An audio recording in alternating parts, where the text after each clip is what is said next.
अच्छा, अब लास्ट चीज़ रह गई है प्रॉमिस। सो ये लास्ट चीज़ टेस्ट करती है आपको इमेज ऑफ रोटेशन पे। इसमें ये कह रहा है rotate triangle A B D 40 degree clockwise. ठीक है, जिस तरह टेस्ट करते हैं आपको। अच्छा, मज़े की बात मैं आपको बताऊं कि 90 degree 45 degree clockwise anti clockwise के लिए मेरे पास शॉर्टकट्स अवेलेबल हैं। वो ग्रिड वाले क्वेश्चंस में आता है, तो उसके लिए आपको स्केच बनाने की जरूरत नहीं पड़ेगी। You can just do it straight away. However for angles other than 45 degree 90 degree 40 degree वाला यूजुअली आप लोगों से पूछा जाता है, तो इसकी आपको स्केचिंग आनी चाहिए। बड़ी सिंपल सी बात है। ठीक है, तो इसके स्टेप्स क्या हैं? So let me break down the steps into 3 things. पहला स्टेप जी होगा रूलर से, दूसरा स्टेप होगा डी से, और आखिरी स्टेप आपका होगा वही कंपास से, जो कि हमारा पीछा नहीं छोड़। ठीक है, ये 3 स्टेप। अच्छा, अब फॉर इंस्टेंस मैं कहता हूं मैं सबसे पहले पॉइंट ए को रोटेट करना चाहता हूं, तो मेरा स्टेप नंबर 1 क्या है कि पॉइंट ए टू सी से एक लाइन बना दें, मतलब ए को सी से जोड़ दें आसान अल्फाज में। तो मेरी आप लोगों से रिक्वेस्ट है कि प्लीज़ ये जो लाइंस आप लोग बनाते हैं ना, इस केस में ये ज़रा लाइट बनाइएगा। उसकी वजह ये आपको बाद में अरेज करनी पड़ेंगी। ठीक है, और ये आपको अरेज करना ज़रूरी होगा क्योंकि आपने बाकी पॉइंट्स की भी बनानी है और उन्होंने वैसे ही आपका डायग्राम देखना है एंड पे, वो ये सारी चीज़ें वो नहीं देखी। अब मैंने बना दी लाइन पॉइंट ए से सी पे। ये तो मैंने इनको जोड़ दिया, ये आपको नज़र आ रहा है, अभी आपके सामने मैंने ड्रॉ की। अब मूव करते हैं सेकेंड स्टेप की तरफ। तो what does my second step से? माय सेकेंड स्टेप सेज कि मैंने वो डी से करना है। तो अब सेंटर ऑफ रोटेशन गिवन था सी, जिसके राउंड अबाउट आपने सारे पॉइंट रोटेट करने। अच्छा, अब क्योंकि क्लॉकवाइज रोटेट करने हैं, तो जो सेकेंड स्टेप है उसमें यह कि आपने रखना सेंटर पे होता है अपना डी, और इस केस में मैं ऐसे रख रहा हूं क्योंकि उसने मुझसे कहा हुआ है क्लॉकवाइज। तो घड़ी देखें ना, हमेशा आपको पता है ना घड़ी किस डायरेक्शन में चलती है। तो इफ़ इट्स सेइंग क्लॉकवाइज, जैसे मैं आपको ये शो कर दूं, तो मेरा कहने का मकसद क्या है, आप डी को रखोगे ऐसे। ठीक है, लेकिन अगर उसने कहा होता एंटी क्लॉकवाइज, फिर आपको डी रखनी पड़ती ऐसे करके। ठीक है, ताकि आपका जो एंगल है वो बने क्लॉकवाइज डायरेक्शन में, एंटी क्लॉकवाइज डायरेक्शन में। सो अगर, बड़ी सिंपल सी बात है, अगर मुझसे वो कह रहा है क्लॉकवाइज तो मैं डी रखूंगा यूं। अगर मुझसे वो कहता एंटी क्लॉकवाइज, मैं डी रखता यूं।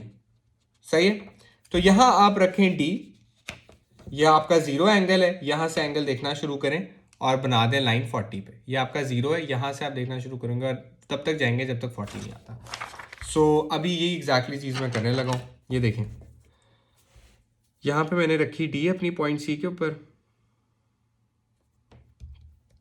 ये देखा मैंने 40 डिग्री पे मैंने लगाया मार्क, और फिर 40 डिग्री वाले मार्क से आपने एक ज़रा लंबी सी लाइन बना देनी है सी से। ये मैं बनाने लगा हूं।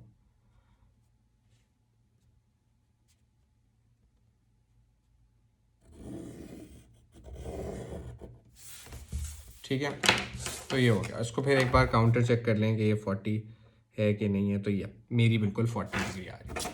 तो ये रफली हो गया, और इस एंगल को मार्क कर दें अपनी तसल्ली के लिए कि 40 डिग्री। अच्छा, अब फिर नेक्स्ट स्टेप क्या करना है?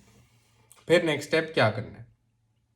नेक्स्ट स्टेप आपका ये कहता है कि अपने कंपास को इतना खोलें कि सी से ए के दरमियान वो एग्जैक्ट खुल जाए। मतलब मैंने कंपास को जितनी सी ए के दरमियान लेंथ है उतना खोलना है एग्जैक्टली। तो वो ज़रा ट्रायल आंसर होगा। अभी देखें मैंने थोड़ा ज़्यादा खोला हुआ है, तो अभी मैं इसको तब तक कम करूँगा जब तक सी से ए के दरमियान मेरी लेंथ नहीं बन जाती। तो ये यहाँ तक खुलता है रफली। ठीक है, ये अब मैंने सी से ए के दरमियान पूरा कंपास खोल लिया। अब फिर आप इसको रखें पॉइंट सी पे, पॉइंट सी पे अपना शार्प एज रखें और एक आर्क बनाएं, और वो इंटरसेक्ट करेगी परपेंडिकुलर बाइसेक्टर को। ये देखिए, आर्क बनाई और वो इंटरसेक्ट करके मेरे परपेंडिकुलर बाइसेक्टर को। इसको मार्क कर लें। ये आपकी होगी पॉइंट ए की रोटेशन। बाकी 3 पॉइंट्स के लिए भी बिल्कुल सिमिलर प्रोसेस है। तो प्रोसेस था क्या पॉइंट ए के लिए? पहला स्टेप, ए को सेंटर से जोड़ दें, जोड़ दिया। उसके बाद फिर 40 डिग्री उसको सी अपनी डी को रखें सेंटर पे, 40 डिग्री की एक लाइन बनाएं, मतलब 40 डिग्री कंपास से देखें, उस पॉइंट को मार्क करें और फिर जरा एक लंबी सी लाइन बना दें सी से, जब तक वो आपका 40 डिग्री वाला पॉइंट पहुंच नहीं जाता। और उसके बाद फिर क्या करें कि आप रखें अपना कंपास सी पे, कंपास को इतना खोलें कि वो सी से ए की लेंथ जितना खुला हो, और फिर आप लगा दें एक आर्क सी पे रख के अपने शार्प एज को, जहां वो इंटरसेक्ट करेगा इस लाइन को, that will B point A. तो ये सारी वर्किंग चल रही है।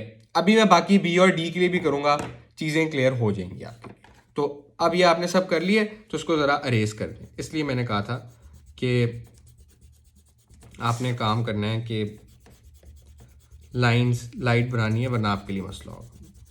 जैसे मेरे लिए थोड़ा सा हो रहा है, क्योंकि मैंने आप लोगों को दिखाने के चक्कर में बहुत डेंस लाइंस बना ली थी। तो खैर ये सब हो गया। अब आते हैं नेक्स्ट पार्ट की तरफ। ए डैश की रिफ्लेक्शन, ए की ए डैश तो मैंने बना दी। अब फॉर इंस्टेंस मैं बनाना चाहता हूं बी की, ठीक है, ये पॉइंट बी।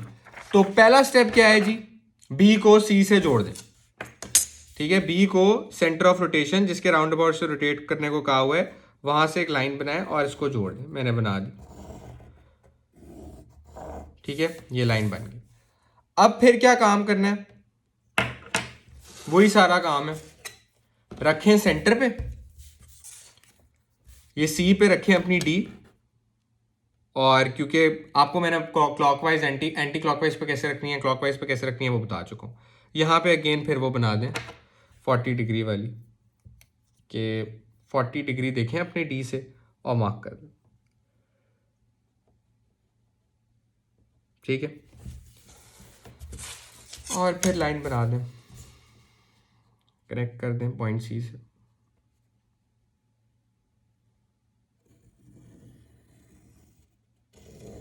ये काम हो गया। अब फिर कंपास को इतना खोलें कि उसकी लेंथ सी और बी के दरमियान वाली हो जाए। तो मैं अब कंपास मेरा अभी ज़्यादा कम खुला हुआ है, मैं रखता हूँ उसको पॉइंट सी पे, और मैं उसको इतना खोलता हूँ कि वो सी बी के दरमियान वाली लेंथ जितना हो जाए रफली। तो ये हो गया, इतना मुझे इतना खोलना पड़ा है, ये सी बी की लेंथ जितना हो गया, ठीक है। अब एक काम करें, रखें अपने कंपास को पॉइंट सी पे, और फिर एक बनाएं आर्क।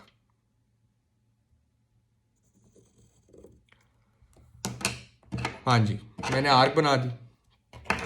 अब वो आर्क आप नोटिस करें इंटरसेक्ट कर रही है, ये मैं ब्लैक मार्कर से मार्क कर देता हूँ, यहाँ पे कर ये, ठीक है, ये इंटरसेक्ट कर रही है यहाँ पे। तो इसको मैं लेबल कर देता हूँ बी डैश। अब ए का भी आ गया, बी का भी आ गया, सब कुछ रेस कर दें बाकी। अब लास्ट पॉइंट करते हैं, which is point D.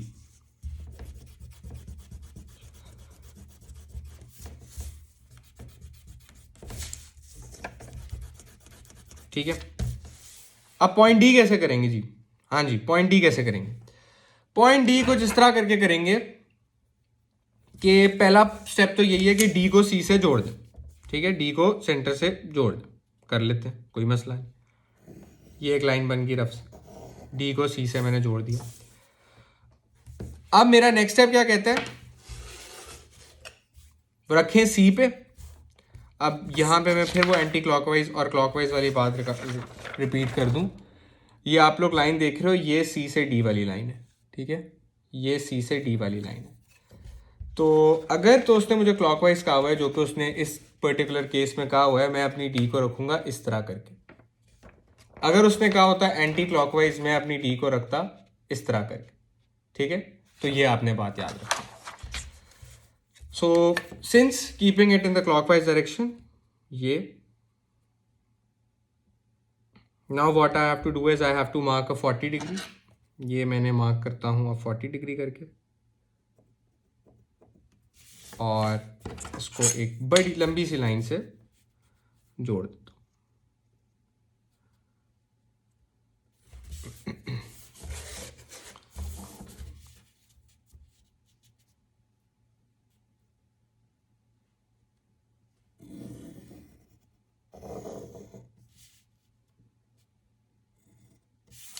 Now what you have to do is कि अब आपने अपने कंपास को इतना खोलना है कि वो सी और डी के डिस्टेंस इतना हो जाए। तो ये मैंने इसको इतना खोल लिया। Now place your sharp edge at C, now place your sharp edge at C and draw such, और फिर आप बनाएं एक आर्क। ठीक है, सी पे रखें और आप बनाएं एक आर्क। सॉरी, मैं इसकी जरा लेंथ एडजस्ट कर लूं। यप, इसकी लेंथ बिल्कुल, लेंथ जरा एक्यूरेट होनी चाहिए, वो जरा देख के। ये बन गया। ठीक है, ये मेरा आ गया पॉइंट डी। तो अब मैं लेबल करके आप लोगों को दिखा दूं।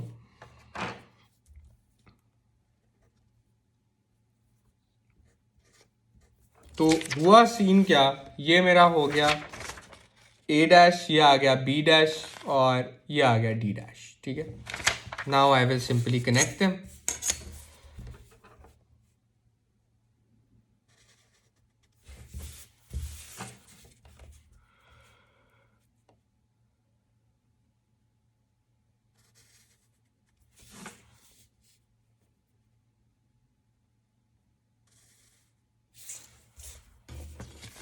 And this is what will happen to the triangle after 40 degree clockwise rotation. So इस तरह इसके क्वेश्चंस करने हैं। तो इसको मैं ज़रा समराइज कर दूं। पहला स्टेप क्या है, जिस पॉइंट को रोटेट करना है उस पॉइंट को सेंटर से ज्वाइन करना है। सेंटर के ऊपर रखें डी। डी देखें क्लॉकवाइज के तरीके से रखनी है, एंटी क्लॉकवाइज के तरीके से रखनी है, that depends on the question. Then mark the angle. ठीक है, after marking the angle connect, वो आपने पॉइंट लगा लिया होगा, फिर आप उस पॉइंट को सेंटर से ज्वाइन कर दें। उसके बाद फिर आप क्या करें, आप अपनी कंपास को इतना खोलें कि वो, फॉर एग्जाम्पल मैंने ए की रोटेशन करनी थी, कि वो ए से सी के दरमियान जितना डिस्टेंस है उतना खुल जाए। ठीक है, उसके बाद फिर आप क्या करें कि आप सेंटर पे रखें अपने शार्प एज को कंपास के, और फिर आप लगा दें एक आर्क, और वो आपकी आर्क जो आपने लाइन बनाई होगी एंगल जब आप बना रहे थे उस वक्त, तो फिर वो आपकी आर्क जो है वो इंटरसेक्ट कर लेगी उस पर्टिकुलर लाइन को। जहां वो इंटरसेक्ट करेगी, that will be the point where the image of A will lie, या बी विल लाई, या C will lie, whatever the point is, after a certain degree of rotation.